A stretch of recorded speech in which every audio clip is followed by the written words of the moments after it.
Je vois que ça rigole bien dans le chat, ça rigole bien sur le plateau aussi. Il y a plein de messages pour féliciter la prod, toute l'équipe de prod là. Et notamment tout le déménagement qui a eu lieu à l'instant. Il y a beaucoup de choses derrière, on se rend pas compte. Mais là déjà, il y a 8 caméras devant moi, je crois. Oui, dis donc, t'as raison. C'est vrai qu'il y en a beaucoup. Il y en a beaucoup. Puis je vois, il y a un autre truc là. Il y a un dessin très étrange de l'autre côté. Je sais pas ce que c'est censé. Parce qu'il y a eu, dans cette émission, il y a des choses sérieuses. Il y a aussi il y a des petits moments de détente. Et tout à l'heure, on s'est fait un concours. On a joué à 4. Il fallait deviner les dessins des autres. Donc tu vois, donc là, t'as plombier. C'est que des métiers boulanger, électricien. Et en bas, tiens, essaie de deviner. Bah, en bas, c'est les messieurs qui s'occupent des vaches, non? Et ben, en fait, c'était bouché, mais personne n'a trouvé. Moi, on dirait les messieurs qui mettent des grands gants et qui testent les vaches quand elles sont enceintes. Ouais, moi aussi j'étais sur ça. Et en fait, tu vois, dans sa main, c'était censé être un immense couteau. Ah oui. C'est le seul raté de Jean qui nous a fait des dessins extraordinaires, sauf celui-là. On n'y est pas du tout. Je vois des Kalina, la Queen dans le chat, des bonjours Catsup.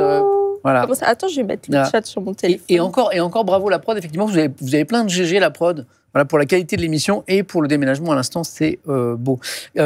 Catsup, Kalina, comment tu préfères qu'on t'appelle d'ailleurs N'importe. Moi, j'ai pseudo, Kalina, c'est ton prénom. Bah, j'aime bien Kalina parce que c'est plus intimiste, on va dire. Surtout que nous, on se connaît un peu, on sait déjà un petit peu. C'est ça, ouais. Donc, je vais t'appeler Kalina. Mais Catsup, c'est ton pseudo. Il y a une question que je pose toujours à mon invité, c'est tu rencontres quelqu'un dans la rue qui ne te connaît pas, qui ne sait pas ce que tu fais, qui n'est pas trop Twitch. Comment tu te présentes, comment tu présentes ce que tu fais? Quels sont les mots que tu utilises? Tu dis quoi? Souvent, je vais dire je fais de la création de contenu sur Internet. Ok. Donc ça, c'est clair. Donc, ça, tout le monde comprend à peu près. Ouais, c'est ça. Je dis que je fais beaucoup de choses autour du sport. Ouais. Souvent, ça parle direct aux gens. Et parfois du jeu vidéo, donc de la diffusion en direct sur Twitch. En fait, pour expliquer qu'est-ce que c'est Twitch, je dis que c'est de la diffusion en direct. Trop bien. Parce que les gens, sinon, ils comprennent pas trop. Tu vois, quelqu'un qui connaît pas Twitch, il va dire c'est quoi Twitch, tu vois. Je veux dire, c'est comme YouTube, sauf que c'est pas des vidéos, c'est juste de la diffusion en direct. Et je peux interagir avec les gens directement. Le chat. Le chat, évidemment. Le chat qui régale. Mais moi, c'est ça qui fait que j'adore Twitch. C'est vraiment le chat. Ouais. Tu vois ce que je veux dire? Genre, le fait qu'on puisse interagir directement avec les gens, ça, c'est incroyable. Mais non, ouais, création de contenu, je fais des vidéos autour du sport, je teste des sports et je fais découvrir ça aux gens. Et en général, ils comprennent. Parce que c'est quand même assez simple, le sport, ça part à tout le monde. Donc voilà, je ne vais pas dans le compliqué, quoi. L'échange, ça va être l'occasion de revenir sur tes passions, notamment le sport, mais il y en a d'autres. Peut-être commençons par le jeu vidéo, parce que je crois que tu découvres le jeu vidéo très jeune. Ah ouais. Quand je dis très jeune, c'est jeune. Ça part de là. C'est quel âge? Tu te rappelles? Moi, je me rappelle vraiment de quand j'étais très jeune. Je ne sais pas à quel âge, mais j'avais la VTech V-Smile. Tu vois, les trucs pour les gosses, c'était une espèce de console orange où tu mettais des cassettes. Le chat, vous l'avez, la VTech V-Smile? Et tu avais une espèce de grosse manette comme ça. Et tu avais genre des jeux comme le Roi Lion, Dora l'exploratrice, Cars. Je pense qu'ils l'ont. Je demande au chat. Oh my God, mes enfants l'avaient. Oh my God, oui. Avec Dora et Winnie. Ouais, c'est ça. VTech V-Smile à l'ancienne. Oui, c'est ça. La VTech V-Smile. Et j'avais ça. T'avais ça, ok. Ouais, j'avais ça. Alors, je sais pas. Alors, je me rappelle pas, moi, l'avoir demandé quand j'étais jeune. Après, j'ai 2 grandes sœurs, mais mes sœurs, elles ont genre 10 ans et 7 ans de plus que moi. Donc, ouais.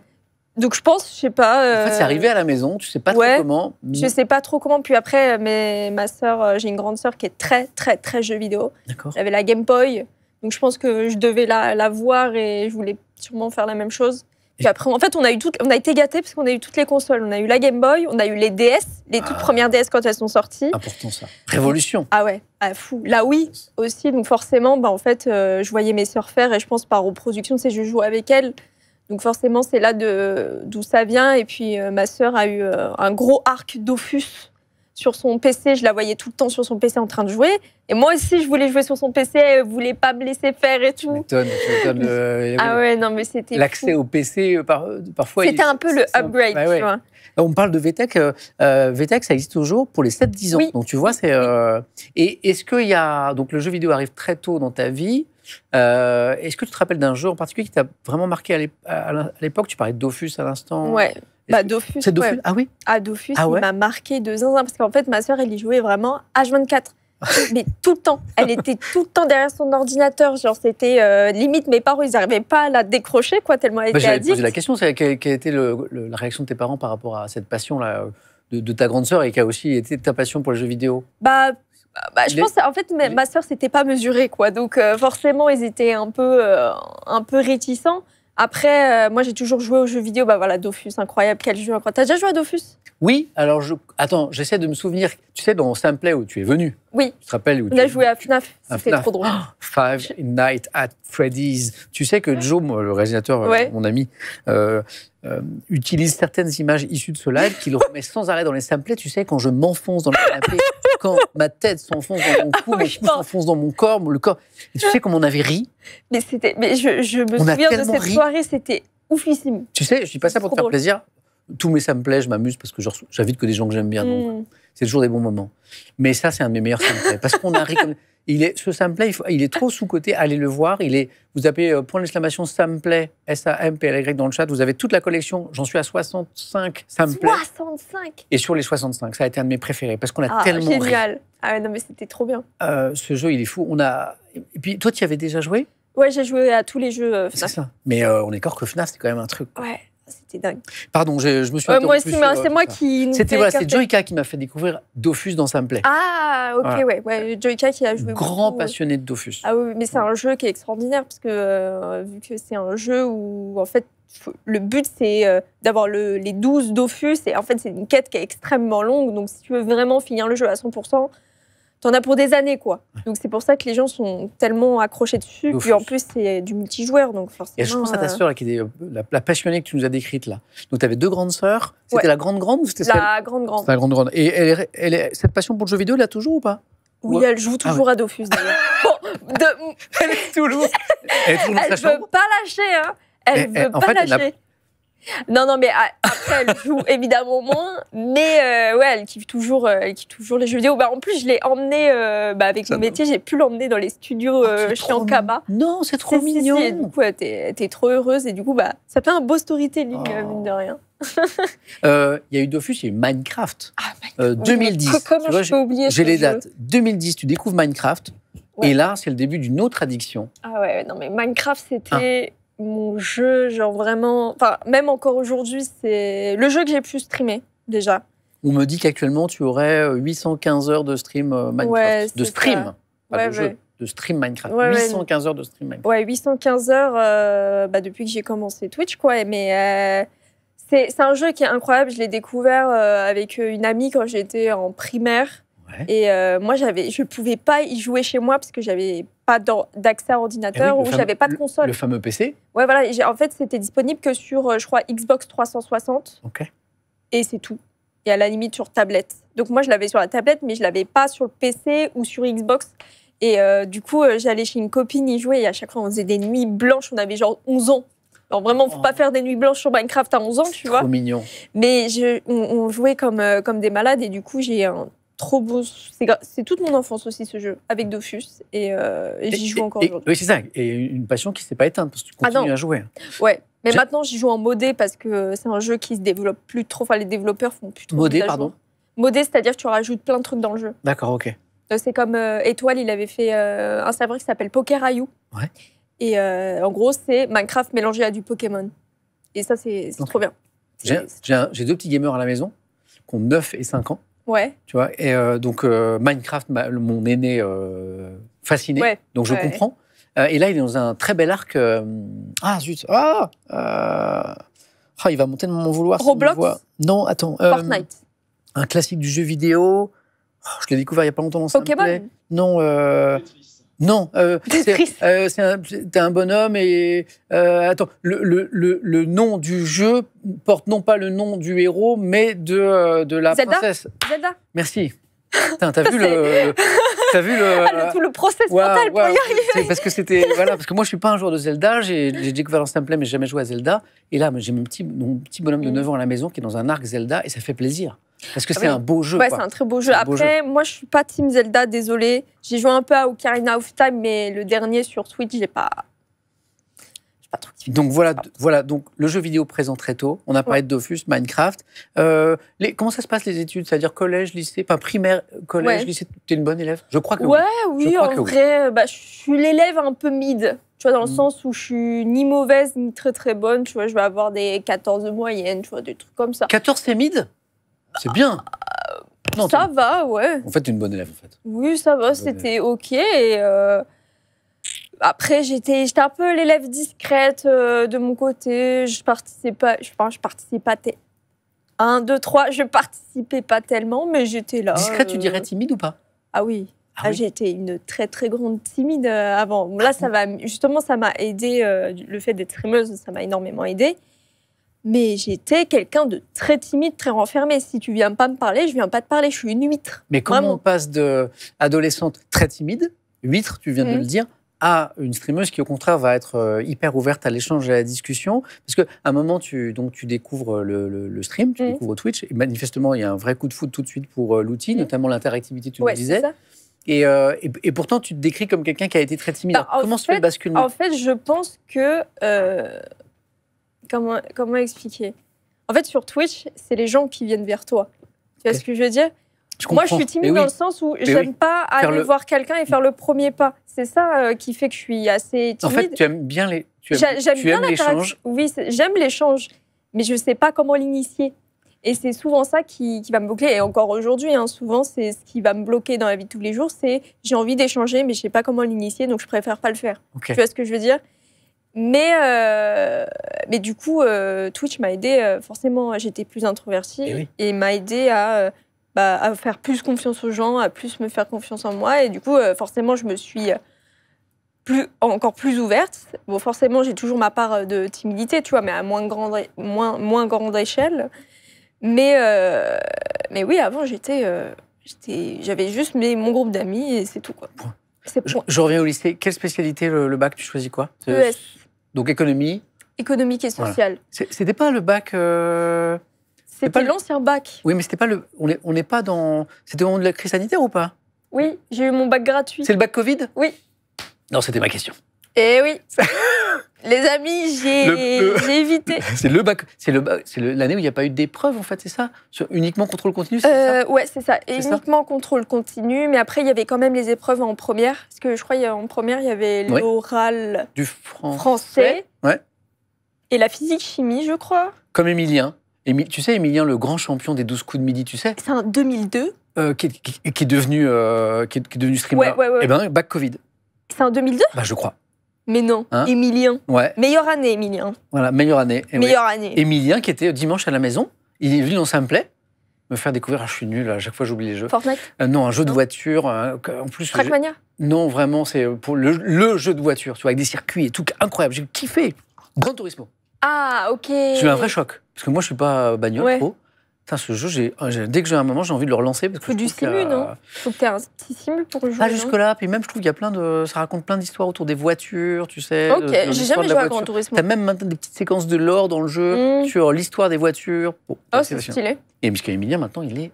Mais oui, j'ai vu qu'il joue à Fortnite et apparemment, il n'est pas si mauvais au jeu. Ouais, oui, Fortnite.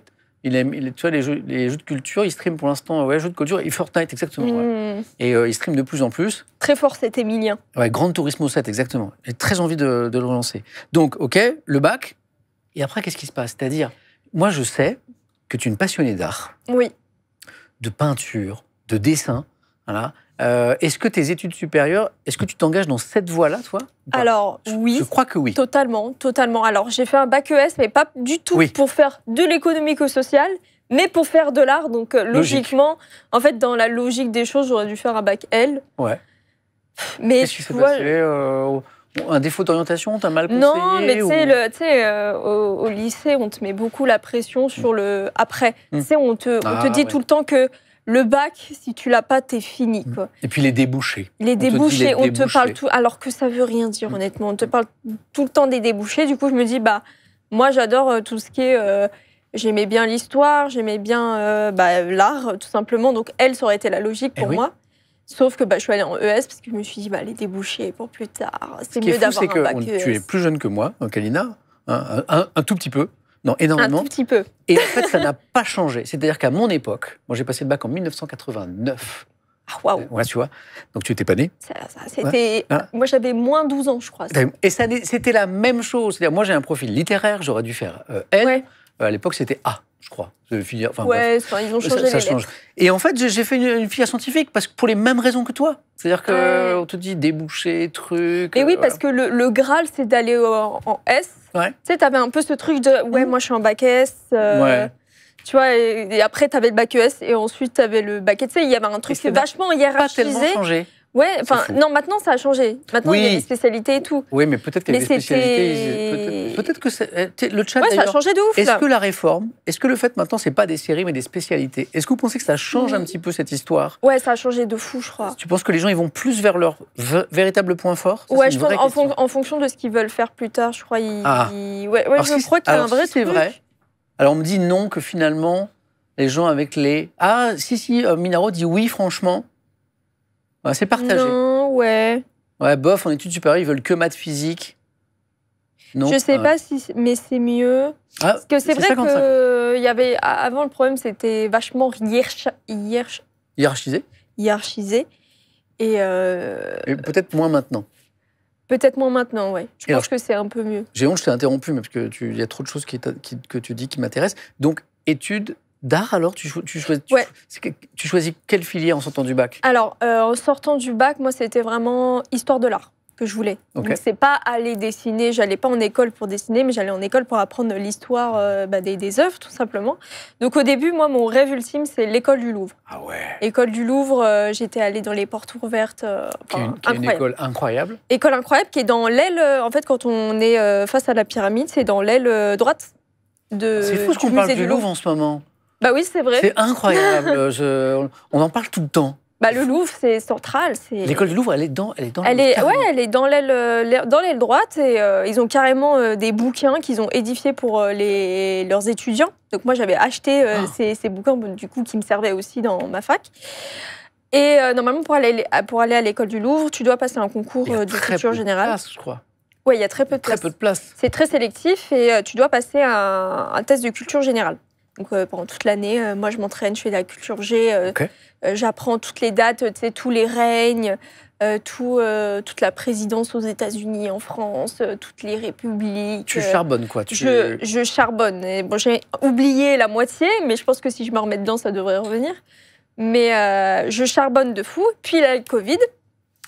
Et malheureusement, du coup, le concours saute et ils font une sélection. Ils prennent des gens qui étaient en prépa. Déjà, qui préparaient du coup le concours d'entrée. Attends, tu t'entraînes pendant quasiment un an, tu prépares le concours, Covid, le concours est annulé. Le concours est annulé. Et la procédure de sélection change. Ouais, c'est ça. Quel enfer. Concours annulé, procédure de sélection change. Moi, je suis en mode, c'est bon, j'irai pas, tu vois, moi j'ai juste un bac ES, jamais de la vie, je vais être acceptée.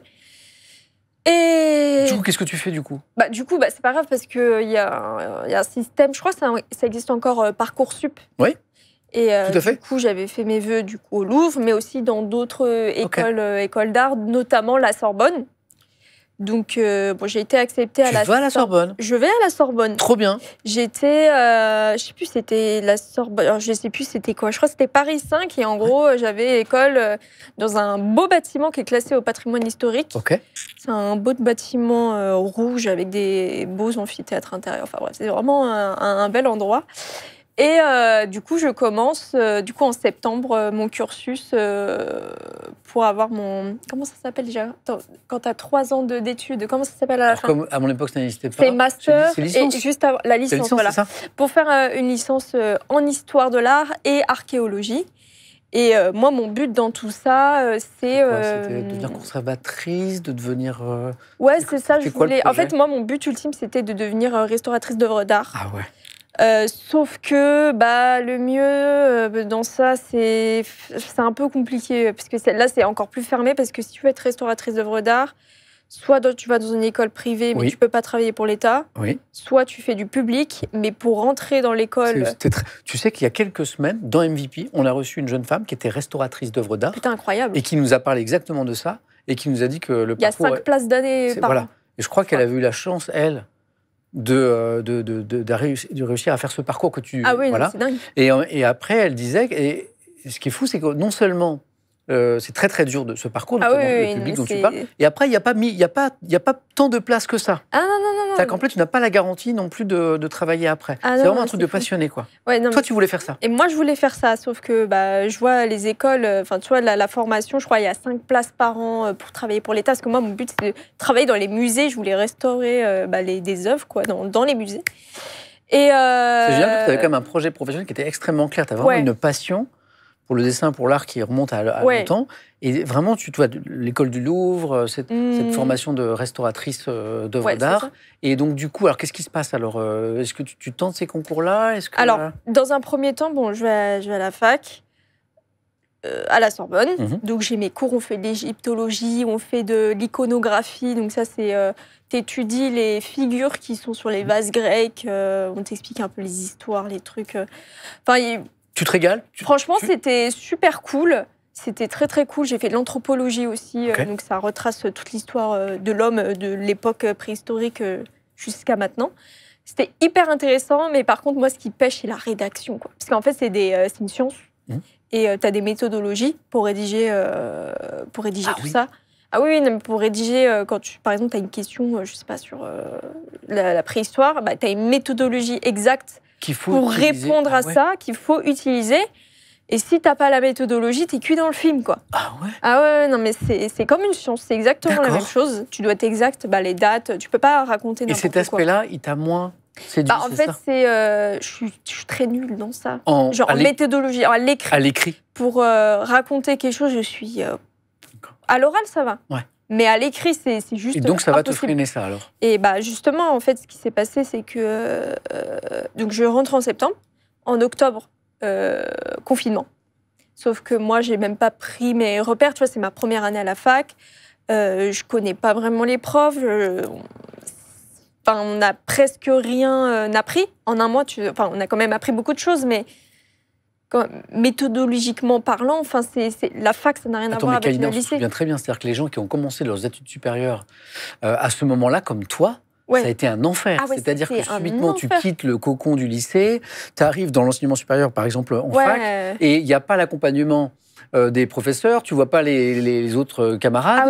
Et donc, tu es livré à toi-même. Et psychologiquement, je pense qu'il y a, dans le chat, on va confirmer, ça a été un enfer, ça a été très compliqué à l'époque. Et donc, tu vis ça, toi? Ah oui, non, mais je vis ça. Et surtout, vu que j'étais timide, moi, je vais pas vers les gens, j'avais pas d'amis à ce moment-là. Donc, en fait, quand on était confinés et qu'il fallait récupérer les cours ou qu'il fallait s'entraider, en fait, j'avais personne. J'avais personne pour... les pires conditions, en fait. Pour m'épauler, c'est les pires conditions.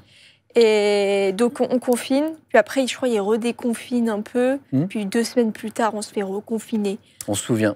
C'était un peu horrible. Et moi, j'étais là, OK, il y a des examens, il y a les premiers partiels en janvier. Je ne sais absolument pas comment ça se passe, un partiel. J'en ai aucune idée de comment ça va se présenter, qu'est-ce qui va se passer, combien de temps ça va durer, enfin bref. Du coup, j'essaie de réviser tant bien que mal, mais entre-temps, j'ai le stream qui a commencé. Et oui. Bah oui. Parce que tu découvres Twitch. Oui. À peu près à cette période-là. En fait, je découvre Twitch peut-être en juin 2020. C'est ça, juin-juillet 2020, exactement. Ouais, mais je commence à streamer seulement en août, il me semble. Ouais, c'est ça. Et donc, je commence en août et j'avais déjà une petite base sur TikTok parce que je faisais des dessins. Sur TikTok. Autour de l'art. C'est ça. Tu avais créé un compte TikTok où tu... Ouais, je faisais des dessins. Et qui a marché bien et vite, tout de suite. En vrai, ça a plutôt bien marché parce qu'en fait, je faisais un mélange du jeu vidéo et du dessin. En fait, je faisais un peu des deux. C'est toi. Voilà. Ça, c'est une petite encre de Chine. Parce qu'en fait, tu vois, cette passion pour l'art, pour le dessin dont tu nous parles depuis tout à l'heure, waouh! C'est magnifique ce que j'ai vu. Et en fait, elle t'amène à créer un compte TikTok autour de cette passion. Je voulais m'occuper, en fait, pendant le confinement. Et t'as le début d'une communauté qui se crée là. Ouais, franchement, il y avait des gens. Il y avait des gens, et tu sais, il y avait tellement de gens sur TikTok pendant le confinement. N'hésitez pas à nous remettre des images, parce que moi, je trouve ça magnifique ce que je viens de voir. Je ne savais pas que vous aviez des images de... Là, j'ai encore, je ne les ai pas supprimés, ils sont toujours là. C'est super. Ils sont toujours là. Donc, tu découvres Twitch, à l'été 2020, et tu commences à streamer. C'est ça. Je commence à streamer, donc je fais... Je suis désolée, je suis concentrée parce que ces dessins-là, je les ai fait il y a tellement longtemps. Ouais, mais c'est super. Non, mais je commence à streamer tranquillement début août. Au début, je fais exclusivement du jeu vidéo. Parce que je cette passion du coup, du Minecraft, Alors, mon premier jeu streamé, je crois, c'est du Brawlhalla.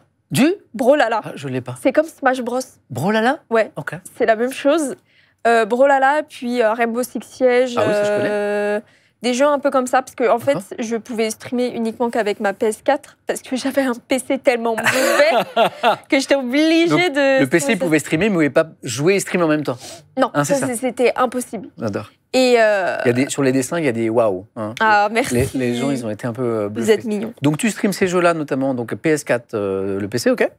Et du coup... Et comment c'est au début? Tu sais, souvent, les streamers, les premiers mois, et parfois plus longtemps, c'est un viewer, 2 viewers.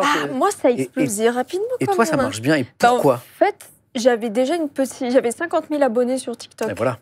Et en fait, j'avais fait une vidéo en mode, ouais, j'aimerais trop live, vas-y, au bout de... Si on fait les 50 000 abonnés, et oui. Je fais une chaîne Twitch. Et il y a un commentaire qui m'a dit, mais pourquoi t'attends les 50 000 abonnés si t'as envie de le faire? Et je dis, mais oui, il a grave raison. Du coup, j'ai pas attendu. J'ai créé ma chaîne Twitch. Donc, tu commences une communauté sur TikTok par ta passion pour le dessin. Au moment où tu te lances sur Twitch, potentiellement, il y a une partie de ces gens qui vont venir te voir. Ouais, c'est ça. Et en fait, ce que je faisais, c'est que je mettais mes clips Twitch sur TikTok. Ouais. Et personne ne faisait ça à l'époque. Du coup, les gens étaient ultra curieux de découvrir ce que je faisais. Donc forcément, la conversion était beaucoup plus qualitative et rapide. C'est top, ça. Et du coup, mon premier live que j'ai lancé, j'avais peut-être 10 viewers, 20 viewers, entre 10 et 20 viewers, ce qui est énorme quand tu lances un premier live. Il y a des gens qui restent pendant des mois à attendre le premier viewer. Ah ouais, non mais ça, c'est fou. Ouais. Toi, tu l'as pas connu ça? Ah ouais, non mais j'ai une Donc, chance interaction tout de suite. De dingue. Ouais, j'ai une chance de dingue. Et après, j'ai un ami qui m'avait prêté son PC portable, qu'il n'utilisait pas trop, pour que je puisse streamer sur PC. Ok. Et là, j'ai pu commencer à faire du jeu vidéo, mais avec une caméra, avec un micro. Et là, forcément, ça s'est encore plus développé. Je suis peut-être passée de 20-25 viewers à les 80. Ouais. Et après, avec TikTok, mes clips marchaient de plus en plus. Donc, je passe peut-être de 80 viewers à 150. Tiens, regarde, on a il y a eu un boom, en fait. Je sais pas. Regarde la régularité. Ah oui, on voit le boom là. Ah oui, il y a eu un boom de fou. Ici, là. Ouais, voilà, le boom, je suis passée, voilà. Et attends, à propos de documents, il y a un truc qu'on fait dans l'invité MVP, c'est qu'on a un CV. Un CV qu'on fabrique pendant l'émission. C'est ton CV à toi. Mais non, incroyable. Tu vas le voir. Et là, par exemple, on a commencé à parler de ta formation, de ton parcours. Et tu vas voir, le CV va nous montrer. Regarde. Mais non, incroyable. Si, c'est le curriculum vite fait.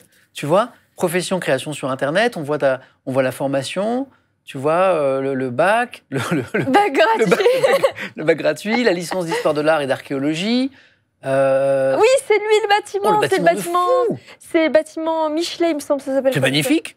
Ah oui, mais c'est un très beau bâtiment. Les passions, on a commencé à remplir, parce que ça va se remplir jusqu'à la fin de notre échange. Tu vois, streamer sur Twitch, contenu sur TikTok. Tu vois, on parlait, en fait, ton premier réseau, c'est TikTok. Aujourd'hui, je crois que c'est ça, 1 600 000, un truc comme ça. 1,8 million. 1 800 000 followers sur TikTok. Eh bien, c'est quelque chose, 1,8 million. Hein. Ben oui. Je les ai eus, en vrai, je les ai eus assez rapidement, je crois, en 2 ans. Bon, après, là, je stagne un peu. Mais tu vois, c'est une singularité, parce qu'effectivement, tous les streamers Twitch n'ont pas des comptes TikTok, et encore moins des comptes TikTok importants. Et en fait, toi, tu as ce premier compte qui commence là, voilà, qui amorce ton arrivée sur Twitch, et après, en fait, il continue à grandir. Ouais, c'est vrai. En fait, c'est un outil, toi, TikTok, que tu as utilisé dès le début. Dès le début. Parce qu'on a parlé de ce que tu aimais dans Twitch, notamment l'interactivité, l'échange avec les viewers. Et dans TikTok, du coup, qu'est-ce qui te plaisait? Moi, ce que j'aime bien sur TikTok, c'est que, en fait, c'est très spontané. T'as pas besoin de faire un truc de fou pour que ça plaise aux gens. C'est ce que je veux dire. N'importe qui ici a une idée. Peut la mettre en application avec son téléphone. En fait, c'est hyper simple. Et c'est le côté de très facile d'accès. En fait. De l'intention à la réalisation, ça se fait assez vite, quoi. Ouais, c'est pas comme une vidéo YouTube où là, il faut une caméra, il faut un micro, puis après, faire le montage. C'est hyper long. Alors que là, bam, t'as une idée, c'est parti. C'est parti. J'y vais. Ça te prend, en fonction de ton idée, ça te prend 5 minutes jusqu'à 1 heure.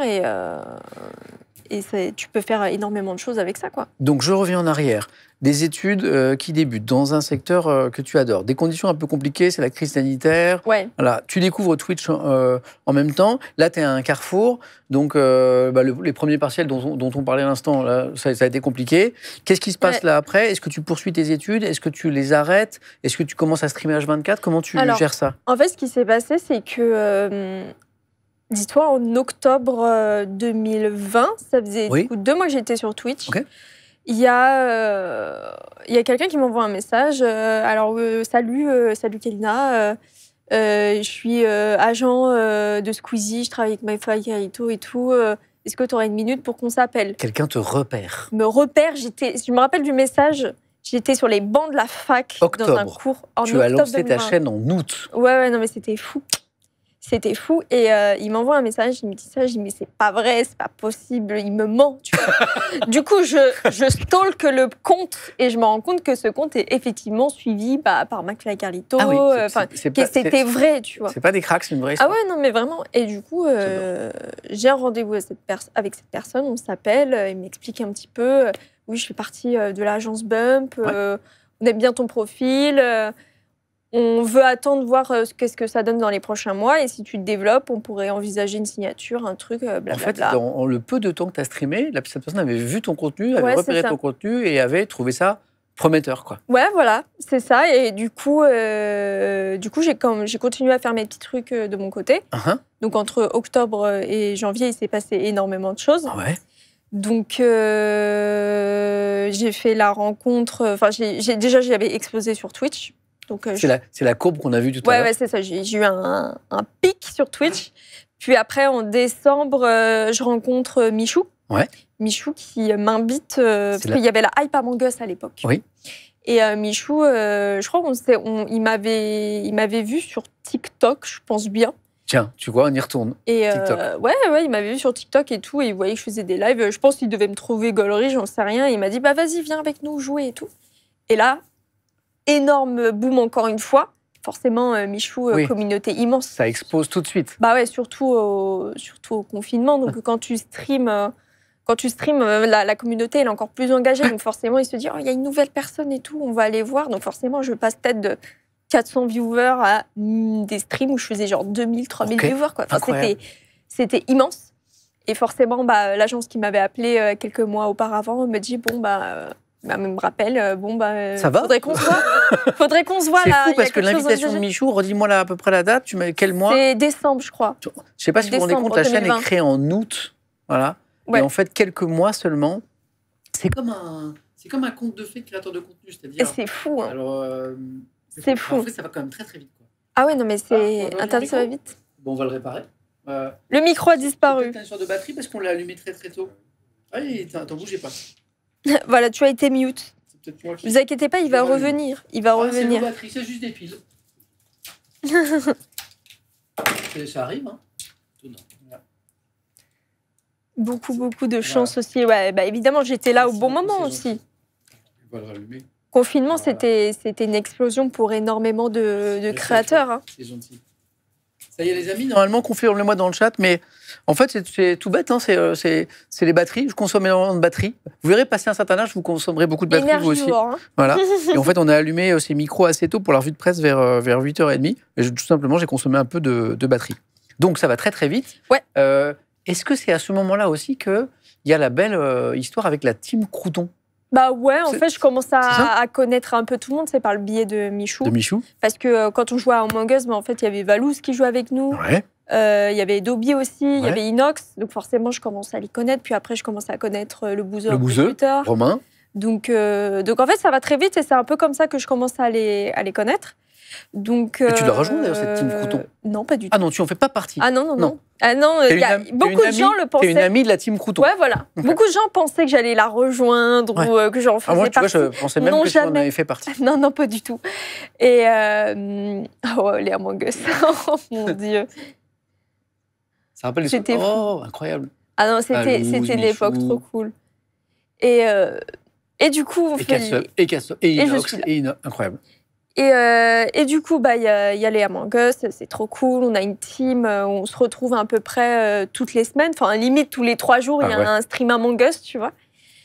Et forcément, ça marche bien. Je me développe énormément. Je commence à faire des 30-40 000 followers par mois sur Twitch. En plus? En plus, ouais. C'est fat. Même sur TikTok, je commence à prendre énormément, avec les clips en plus. Donc, ça commence à apprendre. Et à quel moment tu te dis, parce que là, au début, c'était un passe-temps, à quel moment tu te dis, ok, je vais en faire mon métier, tu vois, et du coup, je vais arrêter mes études, je suppose. Oui, du coup, en fait, ce qui s'est passé, c'est que je suis allée au rendez-vous avec Bump. Ouais, voilà. Avec mes parents. Du coup. Oh, c'est trop mignon. Ouais, parce que mes parents, ils ne captaient rien.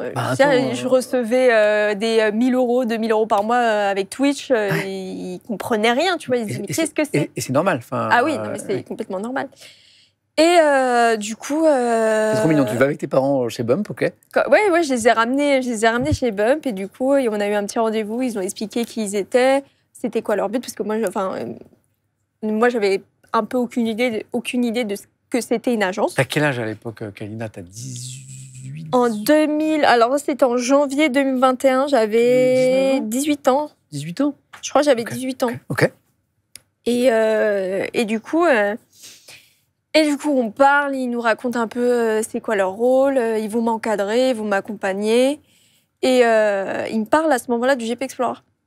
Il me dit, est-ce que ça t'intéresserait? On peut faire l'année prochaine une course de voitures en créateur de contenu sur la chaîne Twitch de Squeezie. Mais les choses vont tellement vite. Mais oui, on me parle du GP Explorer. En fait, ta vie est un GP Explorer. C'est-à-dire que les choses vont à une vitesse entre le moment où tu crées ta chaîne, le moment où il se passe des choses, le moment où les abonnés arrivent, le moment où tu commences à échanger avec des créateurs de contenu sympas. Et là, on te parle du GP, voilà. Ouais, 6 mois après, bon, écoute, tu vas faire le GP Explorer dans 2 ans. Ton premier GP, parce que tu as fait les 3. Les 3, ouais. Tu as fait les 3, voilà. J'ai fait les 3, et du coup, j'étais en mode, ok, on verra si on va vraiment le faire, tu vois, parce que pour moi, j'étais en mode, mais pourquoi tu me parles de Squeezie? On se connaît même pas. Enfin, tu vois, genre, c'était... parce que Bump, c'est l'agence qui est fondée par Squeezie. Oui, c'est ça. Ceci expliquant cela. C'est ça, ouais. Voilà. Et du coup, j'étais en mode, ok, trop bien. Donc moi, entre-temps, je suis toujours à l'école et le truc, c'est que mes partiels, ça s'était pas bien passé. Je reçois les résultats, j'ai tout raté. Oh mon Dieu. C'est ton premier GP, ça? Ouais, premier GP. Je reçois les premiers résultats et j'ai tout raté. Et il faut savoir qu'à la fac, tu crées ton emploi du temps. Ouais. Et je crois que c'est des semestres à la fac. Enfin bref. Donc au début du 2e semestre, j'étais obligée de créer mon emploi du temps. Oui. Donc, tu choisis tes matières, tu t'agences ton emploi du temps un peu comme tu veux. Donc moi, j'avais fait exprès d'essayer de trouver des choses qui me plaisaient, mais en même temps, de faire en sorte pour libérer mon vendredi après-midi, mon samedi et dimanche pour pouvoir streamer. Ok. Sauf que, évidemment, à la Sorbonne, il y a énormément d'élèves. Ils ont un site avec un serveur très médiocre qui doit supporter tous les élèves quand ils viennent se connecter pour créer leur emploi du temps. Et le problème, c'est premier arrivé, premier servi. Et t'as pas réussi à créer cet emploi du temps-là? Non. J'arrive sur le site, j'arrive pas à me connecter. Je commence à paniquer. Au bout d'1 heure, j'arrive à me connecter. Il n'y a plus aucune matière que je voulais faire. Mais quel enfer! Plus aucune. Et là, je pète un boulard. Donc, je fais un emploi du temps. Je fais un emploi du temps un peu comme je pouvais. J'ai des cours jusqu'à 20 heures. J'ai cours le samedi. Et pas forcément les matières que tu voulais en plus. Et pas les matières que je voulais. J'avais pris une matière, c'était traduction de texte en allemand. J'étais en mode, mais je ne veux pas faire ça. On est très loin de l'histoire de l'art, du dessin. On est très loin de ce que je voulais faire, parce que tu sais, t'as plein de matières annexes. Par exemple, j'avais fait de l'histoire romaine, ça m'avait pas du tout plu. Et là, il restait que histoire romaine, et j'étais, c'est mort, je veux pas y retourner. Encore l'histoire romaine? Non. Je veux pas retourner en histoire romaine. Et du coup, j'ai pété un plomb, j'ai dit à ma mère, je ne veux plus aller à l'école, parce que moi, je commençais à gagner mon argent et tout. J'avais signé chez Bump, et j'ai dit, je veux pas aller à l'école. Et ma mère, elle dit, mais non, mais tu peux pas faire ça. Est-ce que je peux un instant m'arrêter et remercier le PC de la Sorbonne, enfin remercier l'infrastructure informatique de la Sorbonne qui, en n'ayant pas permis à Catsup de faire un emploi du temps à peu près correct, avec des matières correctes, a fait que du coup, on l'a gagné comme streameuse. Et j'ai envie de dire, solennellement, merci la Sorbonne. Merci pour ça. Merci pour ce que vous avez fait pour la France, mesdames et messieurs. Voilà, merci, bravo à vous. Et du coup, bah ouais, mais en fait, c'est un enchaînement de choses qui fait que je suis là aujourd'hui. Mais en fait, tout s'est organisé pour que tu... Ouais, bah c'est l'effet papillon. Exactement. Et donc, bon, là, tu lâches l'affaire, tu dis ça à ta maman qui, du coup... Ma mère, elle est en mode, bah non, c'est à l'école, qu'est-ce que tu me racontes? C'est les mamans. Et moi, je suis quand même quelqu'un de très, très obéissante envers mes parents. Tu vois, s'ils me disent quelque chose, je vais le faire. Tu vois ce que je veux dire? Sauf que là, je tenais tête à ma mère. Et ma mère, elle sentait que ça ne pouvait pas. Tu vois, genre, si j'étais comme ça, c'est que vraiment, je voulais vraiment pas le faire. Alors que c'est pas ton caractère, si elle te voit comme ça, elle se dit, c'est qu'il y a un truc qui va pas. Du coup, elle me dit, bon, ok, je te laisse 1 an faire tes trucs, après, tu reprends l'école, tu vois. Sauf que j'ai arrêté l'école, ça a pété de ouf. Là, les OP qui rentrent, ma mère voit le compte en banque, se dit c'est bien ce que tu fais, ma fille. C'est bien là. Je ne comprends pas tout, mais c'est pas mal. Non, mais après, au fur et à mesure, elle s'est mis un peu dedans, puis elle comprenait, et puis maintenant, elle kiffe de fou, tu vois. Mais tu sais, parce que du coup, moi, j'ai eu la chance d'échanger avec pas mal de créateurs de contenu depuis quelques années, dans MVP ou dans d'autres émissions.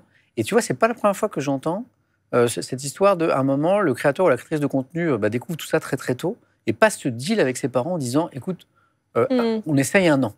Ouais. C'est pas la première fois que je l'entends, tu vois. On essaye 1 an et on voit ce qui se passe. Et pendant cette année, il se passe ce qui se passe, c'est-à-dire ça marche. Et au bout d'1 an, les parents disent, on voit que tu es heureux, que tu es heureuse, que tu trouves du plaisir dans ce que tu fais, que ça marche, que tu gagnes ta vie.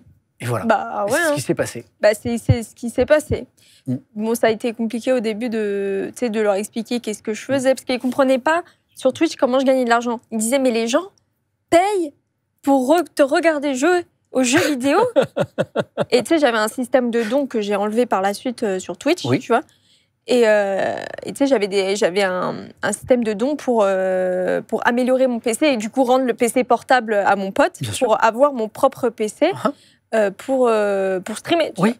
Et d'ailleurs, PC que j'utilise encore aujourd'hui pour streamer. Donc ça fait 5 ans que je l'ai, il marche du feu du Dieu. Le PC portable ? Non, pas le PC portable, celui que tu as pu acheter, le PC que mes premiers viewers m'ont acheté en vrai. Ah, tu streames avec ton PC après j'ai 2 PC maintenant, mais c'est toujours mon PC de stream. Double PC ? Double PC, de jeu, PC de stream. Parce qu'il y a 2 teams. Ouais, c'est ça. Donc merci aux gens qui m'ont aidé. C'est trop mignon. Du coup, j'avais une barre de dons et ils disaient mais pourquoi ils te donnent de l'argent et tout, ils comprenaient pas, tu vois. Et puis après, au fur et à mesure, ils ont commencé à comprendre le système. Je disais oui, mais il y a un système de sub, c'est pour soutenir ou regarder les VOD plus rapidement, parce que c'est maintenant on a un système où on met sur YouTube en rediff. Mais ouais, au début, c'est un peu compliqué. Puis après, ils ont compris et j'ai commencé à me diversifier. Ils ont commencé à regarder plus que quand j'étais sur YouTube. Ouais. Tu vois, sur Twitch, ils étaient un peu dépassés. Ma mère, elle n'a toujours pas de compte Twitch. Hein. Mais YouTube, ils commençaient à regarder et c'est là où ils ont commencé un peu à capter. À comprendre ce que tu faisais. Quoi. C'est ça. Pas de regret aujourd'hui, c'est-à-dire qu'il y a cette passion que tu as. Alors, tu découvres le jeu vidéo très tôt, mais cette passion pour l'art, pour le dessin, on a vu des choses magnifiques tout à l'heure, pour l'histoire de l'art, tu vois, tu t'es rêvée, notamment restauratrice de tableaux qui est magnifique. Aujourd'hui, l'art est moins présent dans ta vie, je suppose, notamment par manque de temps. Alors, il y a du regret ou pas? Alors oui, c'est un peu moins présent, parce que manque de temps, mais j'arrive, vu que je voyage beaucoup, j'avais une prof d'art plastique au collège qui m'avait fait découvrir les carnets de voyage. Et j'ai trouvé l'idée absolument brillante. Alors, les carnets de voyage, c'est tout simplement un carnet que tu tiens, où tu fais de l'aquarelle à l'intérieur ou du dessin, tout ce que tu veux. Tu fais ça? Ouais, je fais ça. Wow. Et en gros, tu dessines ce que tu vois. Et ensuite, tu marques un peu ce qui s'est passé dans ta journée. C'est comme un journal intime, sauf que tu dessines en même temps. Et à chaque voyage que je fais, maintenant, je fais un carnet de voyage de tout ce que je vois. Et donc, tu continues à dessiner? Ouais, c'est ça. Mais quand je voyage, souvent. Mais c'est formidable. Et du coup, là, je suis rendue peut-être à... Tu les montres sur les réseaux, ça? Ouais, je crois que j'ai un thread de Twitter avec un carnet de voyage. Mais donc, la passion pour l'art et le dessin est toujours là? Ouais, est toujours là, mais j'ai un peu moins le temps. Des fois, je peins en live, mais moins. Ah, d'accord. Parce que c'est difficile d'être concentré sur une peinture, puis en même temps discuter. Mais ouais, là, je suis rendue peut-être à une 15aine de carnets de voyage. Tu pourrais les éditer? J'y ai pensé, mais... Parce que ça s'est fait, ça. Ah ouais, mais je sais pas. De très beaux objets, ça. Je sais pas si c'est intéressant, tu vois. Si. Je sais pas du tout. Si, c'est le regard d'une personne, d'une sensibilité sur un lieu. Tu vois, ouais, Moi, ça m'est arrivé de tomber sur des livres comme ça qui sont des carnets de voyage édités. Ouais, c'est vrai. Moi, je suis sûr qu'il y a une partie de ta communauté. J'y ai déjà pensé. Hein. J'étais très heureuse de pouvoir avoir un carnet de voyage dédié à... C'est vrai que j'y ai pensé, mais j'ai pas... Dédié à toute ta passion, finalement. Ouais, ça serait vraiment bien. Mais faut que tu fasses ça. Je vais y recogiter, vu que si tu m'en parles. Ouais, c'est vrai qu'il faut se poser dessus. Tu veux qu'on vienne au GP Explorer, parce qu'on en a parlé vite fait. Oui, c'est vrai. Première édition, donc tu es toute jeune, voilà, donc Bump, Squeezie, GP Explorer. Est-ce qu'à l'époque, il y a un intérêt pour les sports mécaniques, la course auto? Oui, parce que je crois que tu as fait du kart. J'en ai fait 2 fois dans ma vie. Hein. 2 fois. Juste, okay. En fait... Mais tu avais fait du kart? J'avais fait du kart, vite fait, mais genre de location, tu vois, avec mon père. Après, mon père a toujours aimé la Formule 1. Ok. Donc, des fois, je le voyais regarder la Formule 1. Oh mon Dieu, ça, c'est le GP1. C'est le GP1, ça? Ouais, ça, c'est le GP1. Tout de suite, tu ouais, non, là, je vais à 2 à l'heure. Là, ça, c'est le GP1. Non, ouais, mon père a toujours aimé les sports mécaniques. Okay. Puis, mes grandes sœurs aussi, ils avaient des quads. Donc souvent, elles allaient en forêt faire du quad et tout. Donc, histoire familiale. Ouais, voilà. Et après, quand Squeezie me propose ça, moi, je dis oui parce que je me dis, ok, ça a l'air cool. Mais je n'avais aucune idée de comment fallait rouler sur un circuit, comment fallait piloter une voiture. Enfin, vraiment, c'était inconnu pour moi. On te jette dans le grand bain. Ah, vraiment, on m'a pris, on m'a dit, allez, vas-y, tu fais un tour sur le circuit et tu reviens, tu nous dis comment ça s'est passé. Ah oui. Ah oui, c'était vraiment ça, tu vois. T'avais ton permis? Oui, j'avais mon permis, mais ça n'a rien à voir. Non, je sais. Mais ouais, on m'a jeté dans le grand bain et quelle révélation. Hein. Ce premier GP, il a été marquant quand même dans ma vie parce que à la fin de ce GP, je me suis rendu compte que j'étais capable de faire plus de choses que je pensais. De te dépasser. Ouais, voilà. En fait, c'était la première fois que je me dépassais un peu, tu vois. Et j'ai eu un déclic en mode ah ouais, putain, je suis capable de faire ça, mais attends, qu'est-ce que je peux faire d'autre maintenant? Je sais que c'est très important. Ça pour toi, ça a vraiment changé un truc, je sais. Oui, j'ai eu un vrai déclic, hein, parce que mine de rien, un événement comme ça te met une claque gigantesque. Surtout que c'était mon premier gros événement. Je n'avais jamais fait de meet-up, tu sais, Paris Games Week et tout, je n'en avais jamais fait de ma vie. Et du coup, c'est la première fois que j'étais en face des gens que je voyais depuis des mois sur Internet. C'est la première fois que tu rencontres ta communauté. C'est ça. Et du coup, énorme claque. Ouais. Vraiment gigantesque claque. Et je pense que c'est un événement qui a changé ma vie. Premier degré. Parce qu'après, en fait, toi, et ça, c'est ce que je trouve très intéressant dans... Alors, tu es très jeune encore, donc le mot est bizarre, c'est carrière, mais pourtant, tu as déjà une carrière. Aujourd'hui, Kalina, tu as quel âge aujourd'hui? 23. 23, donc ouais, c'est étrange, mais tu as déjà une carrière, parce que tu as commencé très très tôt, et c'est allé très vite. C'est vrai.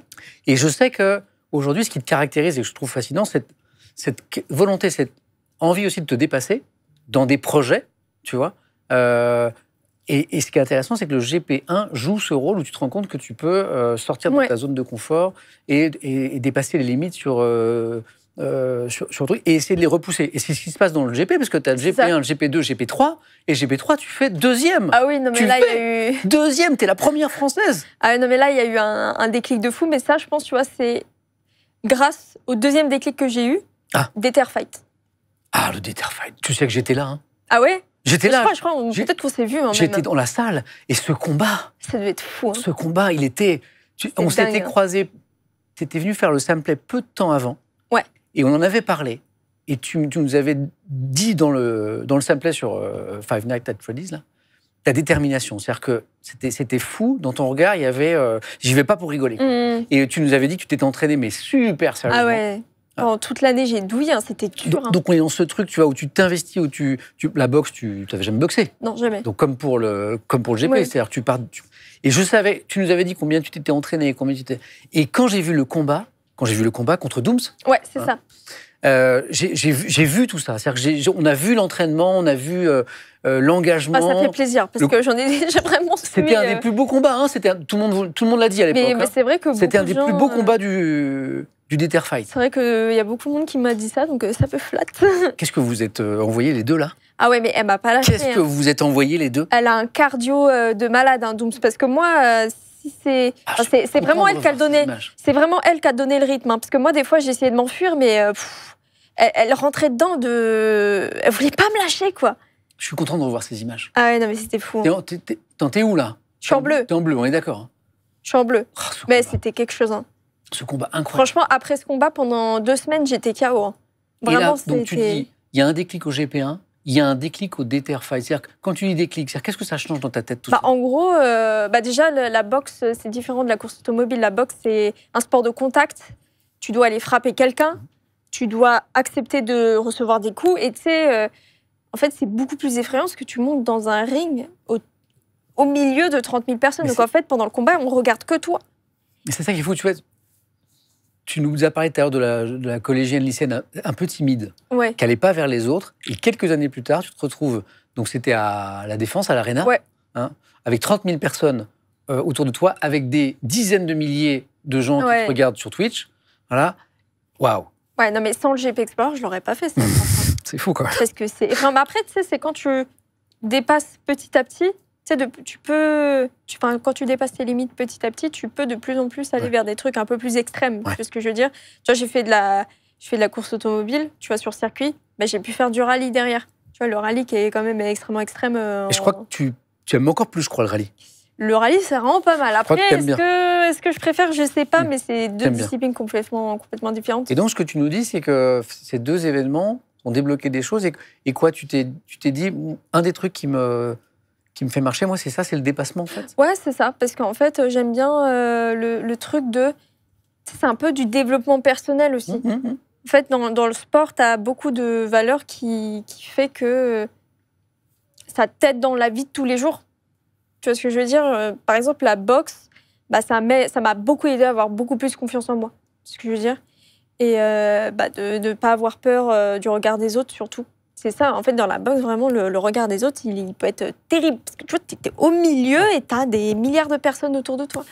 Et puis même, ce jour-là, je sais pas ce qui m'est arrivé, mais je me suis transformée. Toute la journée, je me disais, je vais gagner.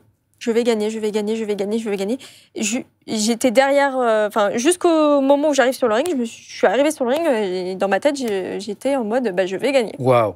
Je vais gagner. Et en fait, ce truc-là, ce process mental, je l'ai réappliqué sur le GP Explorer. Et je vais me dire, je vais gagner. En fait. Incroyable. Je vais aller sur le podium. C'était mon objectif. Tu vois. Je vais le faire. Course incroyable. Je vais le faire. Tu vois, c'est pour ça, le samedi, je suis allée dans le bac. J'étais pas démoralisée parce que dans ma tête, je me disais tout le temps, mais c'est pas grave, il y a demain, je vais gagner. C'est fou. Et j'ai réussi. Et ça t'a changé, toi? Ouais, parce que vraiment, en fait, si tu crois pas en toi, tu peux pas arriver à atteindre tes objectifs. Genre, si tu crois pas en toi, tu vas forcément faire des trucs qui fait que tu vas pas y arriver. Mais en fait, la force du mental, DTR Fight m'a fait comprendre ça, la force du mental est vraiment immense. Et juste le fait de croire en toi, tu peux faire des choses incroyables. Et aujourd'hui, ça nous amène vers quoi? Est-ce que tu as des projets, justement? Je sais que toi, tu es aussi quelqu'un qui fait des choses avec les autres, tous les événements dont on vient de parler, mais tu es aussi quelqu'un qui lance des projets. Je me rappelle d'un truc que j'ai beaucoup aimé quand tu m'avais invité comme juré, tu sais, dans le concours de... Ah oui, Viewers Voice. Ouais. Viewers Voice, que tu as organisé avec ta communauté, des gens, des talents qui venaient chanter. Ah, c'était génial. Et donc, on a fait combien d'éditions? J'en ai fait des éditions à distance, donc sur l'ordinateur, j'en avais fait peut-être 3. Et en présentiel? Et en présentiel, j'en ai fait 3. 3. Bon, ça, c'est super. Donc, je me rappelle d'un bel événement dans un beau théâtre parisien, avec du public, est-ce que tu as des projets comme ça à venir? Alors, j'aimerais beaucoup organiser mon propre événement caritatif en live sur Twitch, mais en alliant le sport.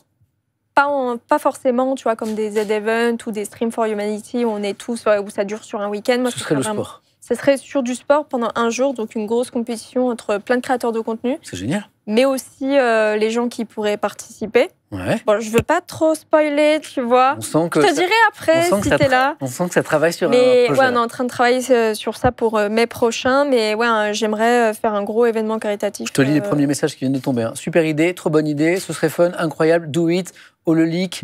C'est parti. Ça tu vois. Ok, bravo. Non, mais ça pourrait t'intéresser d'ailleurs. Oui. C'est quelque chose qui va grave te parler. Ok, je dis oui déjà. Je sais pas ce que c'est, mais je dis oui. Tu vas kiffer.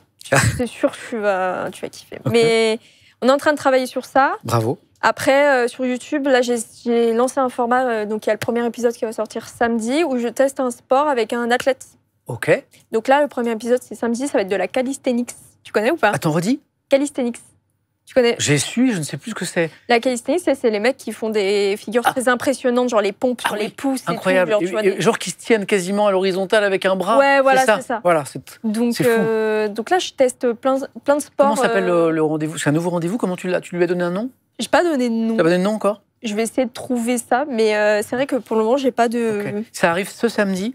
Ce samedi, sur ta chaîne YouTube, premier épisode, Catch Up avec un sportif, une sportive pour découvrir un sport. C'est ça. Donc là, j'ai des épisodes jusqu'à fin novembre et je suis en train de travailler pour qu'il y en ait un par semaine. Un par semaine? Ouais. Enfin, après, il y aura sûrement, en fait, je veux sortir une vidéo par semaine.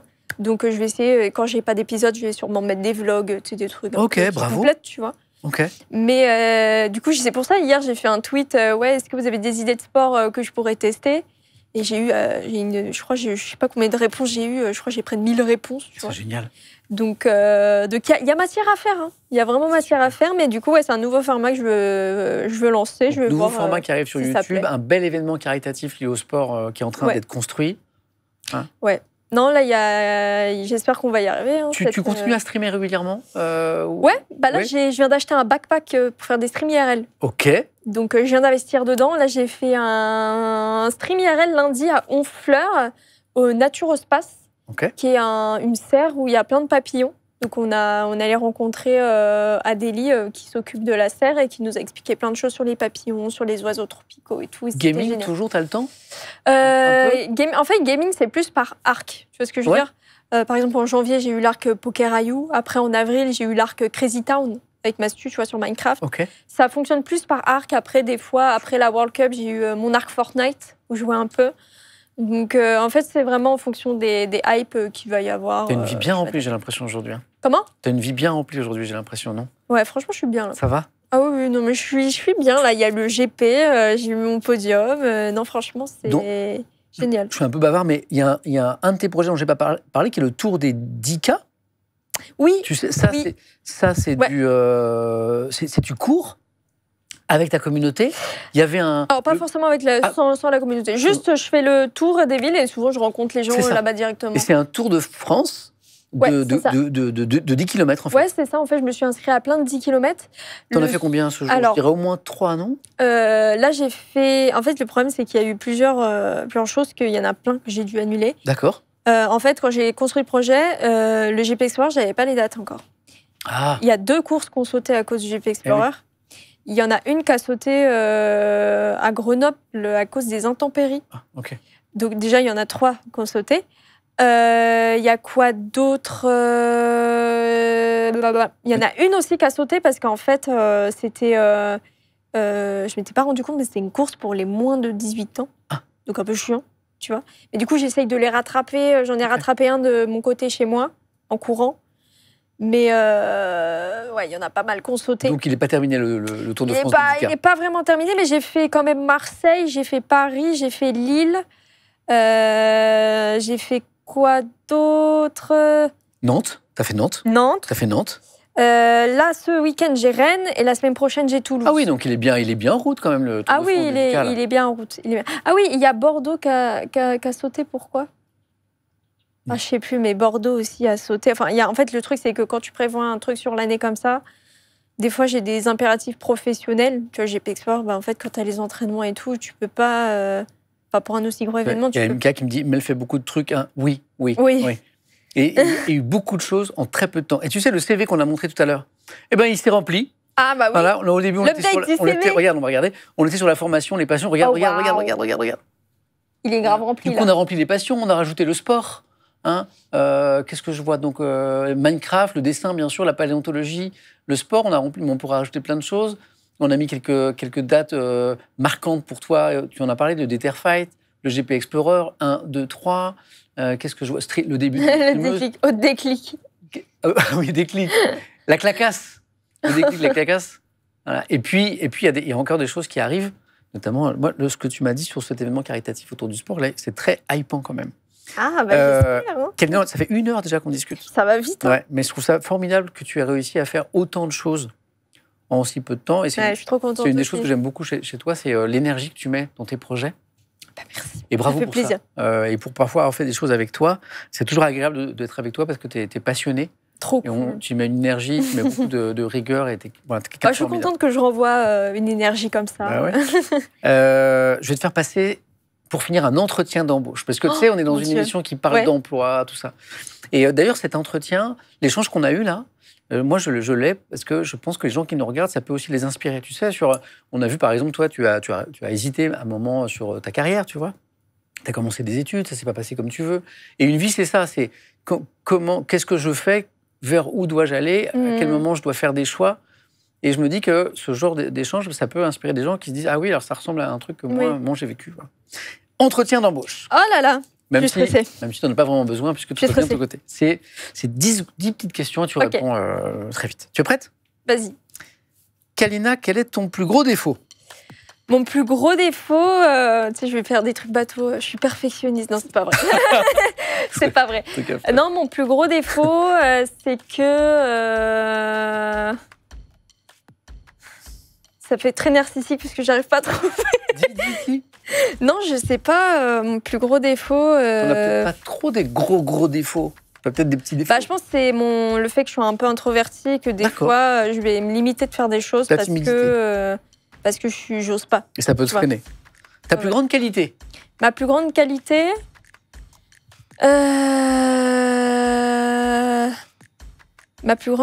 je pense que c'est que quand je suis à fond dans un truc, je le fais jusqu'au bout et je mets toute mon énergie dedans. Opiniâtreté.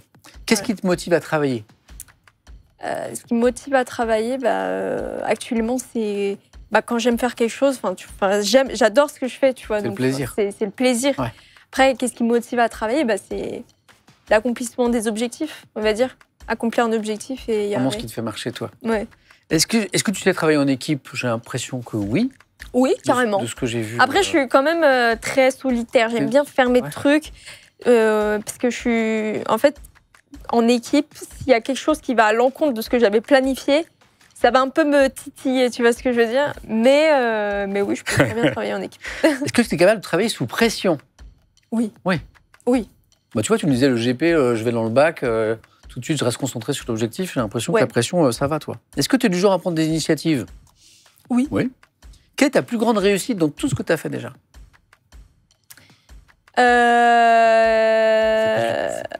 C'est pas le Datafight. Ouais, le Datafight, GP Explorer. Après, personnel, on va dire mon Twitch. Juste ma chaîne Twitch. Est-ce que l'échec te fait peur, Kalina? Non. Parce qu'il faut passer par là pour grandir et mieux rebondir. T'es obligé de passer par là de toute façon. Là, en quelques années, en 4-5 ans, tu as fait plein de choses, même moins. Où tu te vois dans 5 ans? Écoute, des fois, je me dis... Idéalement. En fait, je ne peux pas prédire. En fait, là, déjà, ça fait 5 ans que je suis sur Internet. C'est passé tellement de choses que j'aurais pas pu prédire, en fait. Donc, dans 5 ans, je serai sur la Lune, peut-être, on ne sait pas. En vrai, je sais pas. En stream IRL, dans l'espace. Voilà ce qui va se passer. Tu sais qu'à mon avis, tu es capable de le faire.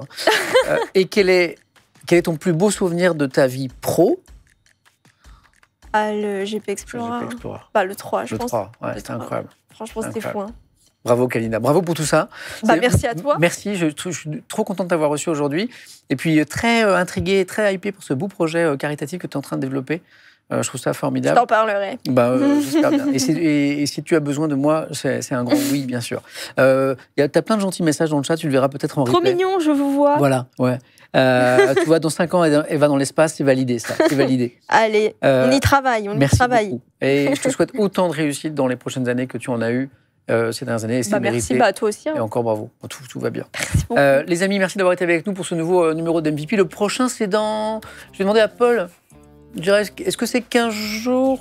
Ah non, il y a peut-être un petit truc la semaine prochaine. Ça tease. Un petit MVP exceptionnel, on est en train de travailler dessus. On n'en dit pas plus. Ceux qui connaissent un petit peu l'actualité ont peut-être une idée, mais on est en train de bosser dessus. Et sinon, à très vite. Pour ce qui est de mon stream perso, il y a peut-être du... mais il y a une grosse revue de presse cet après-midi, parce que le matin, quand il y a MVP, je fais une mini revue de presse. Mais j'ai vu, je crois que c'était hier. Oui. J'ai vu, tu parlais de l'actualité, il y avait genre des points. Où tu parlais de plein de trucs. Ah oui, parce que maintenant je fais des sommaires. Oui, et justement j'avais vu Airbnb à la fin. Oui, ça marchait bien. Maintenant je fais un sommaire, comme ça les gens qui arrivent... Ça c'est encore une idée de la communauté, parce que les meilleures idées elles sont dans le chat. tu le sais. Et en fait, maintenant, je fais des sommaires. Comme ça, les gens, ils arrivent en cours de live, ils savent de quoi on a parlé et de quoi on va parler. C'est beaucoup moins frustrant. Ouais, c'est vrai. Ça leur évite de dire, mais on parle de quoi aujourd'hui? Donc c'est ça. Clair. Donc du coup, il y aura sans doute une grosse revue de presse cet après-midi vers 16h, 17h, ou ce soir, peut-être du gaming. Il faut que je m'entraîne sur Battlefield 6, là, parce que c'est tellement dur. Voilà. Donc voilà pour la suite. Merci Kalina, prends soin de toi. Merci à toi. Et au plaisir. Hein. En tout cas, quand tu veux. Et merci à toute l'équipe de MVP, parce que c'est juste génial de bosser avec vous. Voilà. Je parle au niveau rédactionnel, éditorial, comme en technique. L'équipe est super ici. Et c'est toujours un plaisir d'être avec vous. À très vite, prenez soin de vous et des autres.